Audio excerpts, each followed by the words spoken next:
Welcome, chemists. Today we're going to talk about conservation of mass, and I'm going to perform the steel wool demo for you. And all it is a piece of steel wool, and if you aren't familiar with steel wool, it looks like this. It's made of iron, and it's very wispy, almost like fabrics. And people use it to clean pots and pans or floors, but I am going to burn a piece of it.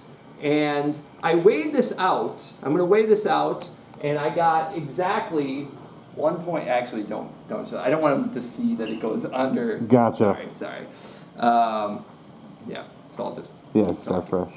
You want me to start from the beginning, or I can cut. Just cut that out. Okay, great.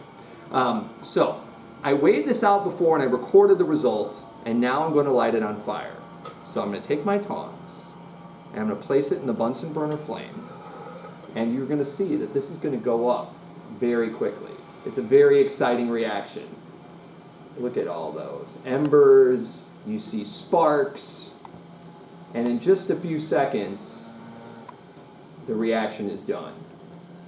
You can see it's glowing, and when I take it out, the steel wool has actually changed color. So there's a chemical reaction that happened, and we know that because of the color change.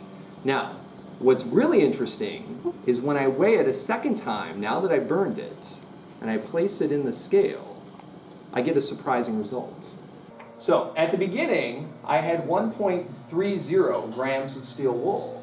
At the end, I actually have more material, and I'm up to 1.43 grams. So the huge question is, why did I increase the mass? Usually when you burn something like a log or a toothpick, it becomes ash. It weighs a lot less. But in this case, I actually got more mass. And the answer is not easy. And you really have to think about what is surrounding the steel wool. And so if you look at the chemical reaction, you'll see that the iron that was a solid at the beginning is actually going to react with the oxygen in the air that surrounds it. And when it does that, it produces a substance called iron 2 oxide, which is a bluish color. And that's why you see that the steel wool turned blue. So, this was not weighed at the beginning. So you just had the iron, but then you add to it oxygen from the air, and that gives you the increase in mass.